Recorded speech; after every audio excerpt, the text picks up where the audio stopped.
দাড়িপাল্লা তুলে দিলাম। আপনারা দাড়িপাল্লার পক্ষে থাকবেন? দাড়িপাল্লার বিজয় নিয়ে 12 তারিখ আপনারা ইনশাল্লাহ সবাই ফিরবেন। কোনো চোর ডাকাত যাতে আপনাদের বুটের ক্ষতি সাধন করতে না পারে আপনারা পাহারাদারি করবেন। আসসালামু আলাইকুম ওয়া রাহমাতুল্লাহ।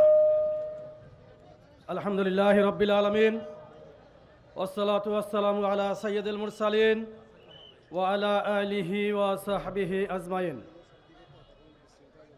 ত্রয়োদশ জাতীয় সংসদ নির্বাচন উপলক্ষে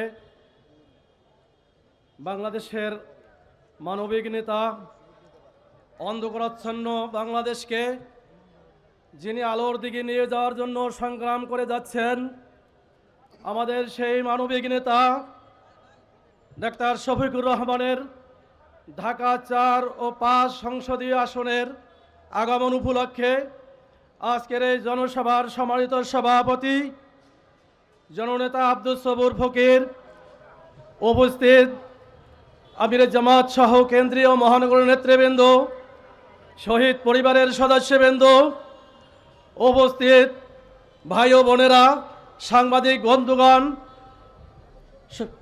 ঢাকার যাত্রাবাড়ি, শ্যামপুর, কদমতলী এই অঞ্চল 2024 সালের জুলাই বিপ্লবের স্মৃতি বিজড়িত। এখানে অসংখ্য লোক শাহাদত বরণ করেছে। সেই স্থান থেকে আমরা আজকের এই জনসভার মাধ্যমে ঢাকা 4-এর পক্ষ থেকে আমি আমিরে জামাত তার প্রতি উদাত্ত আহ্বান জানাচ্ছি, অনুরোধ রেখে যাচ্ছি। ঢাকা 4 হচ্ছে একটি অবহেলিত বঞ্চিত এলাকা। ঢাকা 4-এর জনগণ অত্যন্ত শান্ত, ভদ্র, নরম মেজাজের। এই অবহেলিত এই এলাকার প্রতি আলাদাভাবে আগামী দিনের দেশের জনগণ যদি আমাদেরকে সমর্থন দেয়, আল্লাহ সুবহানাহু ওয়া তাআলা যদি কবুল করেন, তিনি স্পেশাল নজর দিয়ে অবহেলিত ঢাকা 4কে উন্নতি করবেন ইনশাআল্লাহ।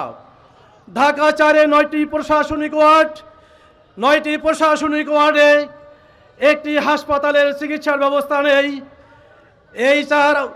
এই ঢাকা 4-এর ভিতরে সামাজিক অনুষ্ঠান করার মতো কোনো কমিউনিটি সেন্টার নেই। ঢাকা 4-এর ভিতরে আমরা বঞ্চিত। এখানে ছেলেরা খেলার জন্য উপযুক্ত কোনো মাঠ নেই, যার কারণে তারা আজ মাদকের দিকে ঝুঁকে পড়ছে। আমি ঢাকা 4-এর এই অবহেলিত এলাকার দুই একটি কথা বলবো। এখানে রাস্তাঘাট ভাঙ্গাচুরা, এখানে বর্ষাকাল এমনকি শীতের সিজনেও মানুষ রাস্তায় চলাফেরা করতে পারে না জলাবদ্ধতার কারণে। এখানে ড্রেনেজ ব্যবস্থা অপরিকল্পিত, এখানে মাদকের ছয়লাভ, এখানে গ্যাসের সংকট। ঢাকা 4-এ এখন গ্যাসের মারাত্মক সংকট। এমনকি এমন এলাকা রয়েছে যেখানে বিগত 1 বছর পর্যন্ত একদিনের জন্য গ্যাস যায়নি। এখানে কিশোর গ্যাং, ইফটিজিং ইত্যাদি সমস্যা নিয়ে আমি 1989 সাল থেকে ঢাকা 4 আসনের মানুষের সাথে আমরা বসবাস করছি।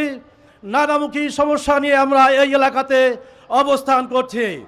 আমি আজকের আমিরে জামাতের উপস্থিতিতে আমি বিশেষভাবে অনুরোধ করব, আমিরে জামাতের নেতৃত্বে যদি আগামীতে এই 11 দলের নেতৃত্বে যে সংসদ হবে, আল্লাহ যদি আমাদেরকে বিজয় দান করেন, ঢাকা 4-এর অবহেলিত ঢাকা 4কে আমরা যে সমস্যাগুলো দেখছি, যেগুলো থেকে ঢাকা 4 বঞ্চিত, সেগুলোর প্রতি আমিরে জামাত স্পেশাল নজর দিবেন, এই আশাবাদ আমি ব্যক্ত করছি।